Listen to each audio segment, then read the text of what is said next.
She is one time through the lineup. Yesterday's starter, Sparks. He's joined by Caitlin Riley and the Ole Miss bullpen.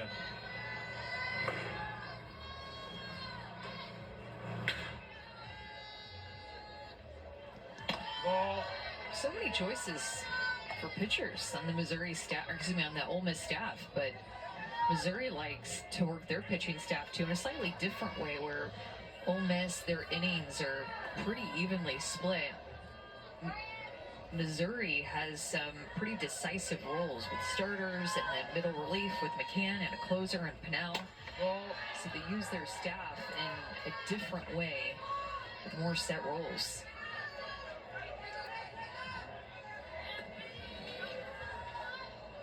And we'll see how Larissa Anderson uses Krings, because she's about to, if she comes back out, face the top of the lineup a third time.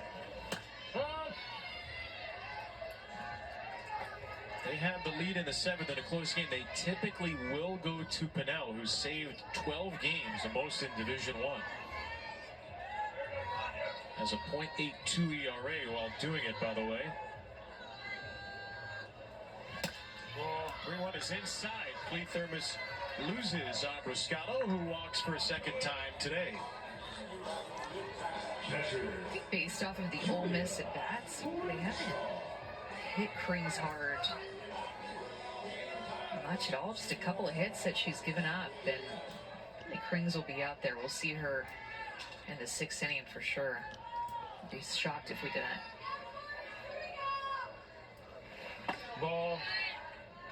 How many times when you pitched, and it was not that long ago when you pitched, were there conversations about a third time through the order? And it feels like the game has changed pretty dramatically in that respect. Not a lot more data too on those numbers. I don't even know if the coaching staff knew first, second, third time through the order what the batting average was against me. But in some regards, you go a little bit more by feel, and I think that that's a challenge for a lot of pitching coaches and coaches in general, is balancing the numbers with balancing the feel and just your gut feeling of the game. Everybody's trying to balance that. And then how many numbers as a player do you want? Some players want to be overloaded with data. Some just want their hits to be free.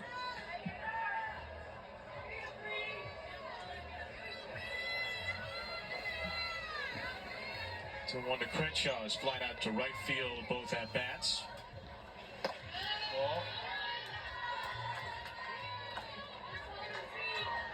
You think you would have wanted more information when you played?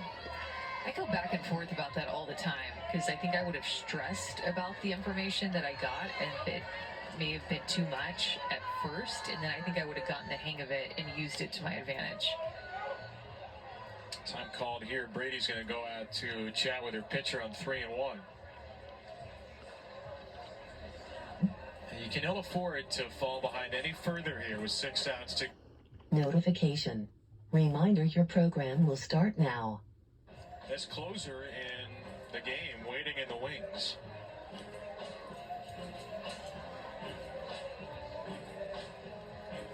Mizzou's 2 for 5 with runners in scoring position today on the season at .298.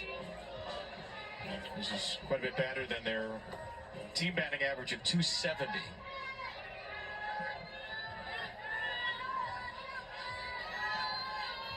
Gallagher and Abroscato, the runners, on 3-1, which is inside, and the second consecutive walk handed out by Clee Thermos.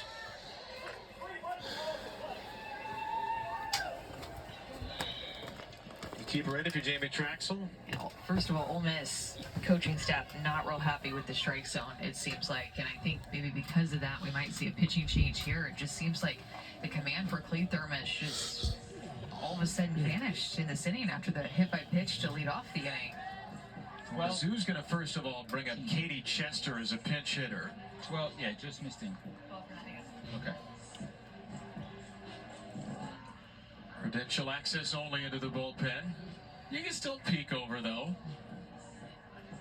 They were posted up watching the Ole Miss pitchers warm up for a long time. Thought that was really cool. you get such close access. You're still waving to them down there. If only I could grow a mullet like that at my age, you know? It's never too late. You don't think so? You could do it. By World Series? Oh, no chance. Yes, 2025. It's never too late, but you didn't give me a timeline. Well, Katie Chester has started 36 games this year, but Larissa Anderson told us she does not like to start her because she wants her available off the bench. She is their best pinch hitter. And Larissa Anderson has bided her time and has chosen her moment. Chester batting for Daly. It's Kitty Chester, Bases full of Tigers in sophomore, 2nd. one of my favorite players on this softball team for University of Missouri. And talk about knowing your players and knowing their personality and their focus. Coach Anderson told us that she feels like when Katie Chester pinch hits, that she puts her full concentration into that one at bat. When she's in the lineup consistently, that she doesn't quite see that same level of attention to detail. Her intent is different as a pinch hitter.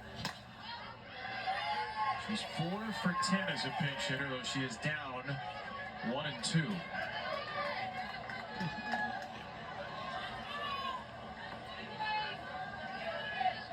Sophomore from Liberty, Missouri is at .350 on the year, runners in scoring position. Trying to fight back against a good strikeout pitcher in Clee Thermos. See if she goes to that rise, get her to chase. She did not. She didn't. To her changeup, her off-speed pitch. And Clee Thermos throws so hard, 70, 71, that her off-speed pitch is 63. Now, if you're reading swings as a pitcher, does that tell you to go to the rise? I kind of just like to go to my strengths and rely more on that to make a pitch, especially when I'm working from ahead. I think it's a different situation. If it's 2-0, 2-1, you have to be a little bit more careful. Another 1-2. There's the rise, and there's the hold. That was a hard take, too. Great take by Chester. Almost went after that. Her mind and her body in sync to prepare now for a 2-2. Drilled but foul out toward the Missouri bullpen.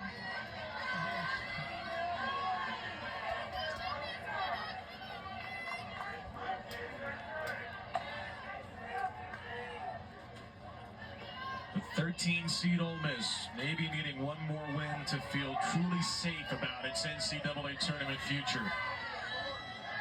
The 7th pitch of the at-bat to the pinch hitter Chester.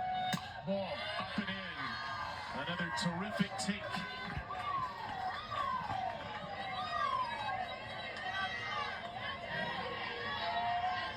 So start the merry-go-round with Gallagher, Abrascato, and Crenshaw. 3 and 2, 2 out, and the bases full of Missouri Tigers. Chester down the line in left field, and that ball hangs up for Poe.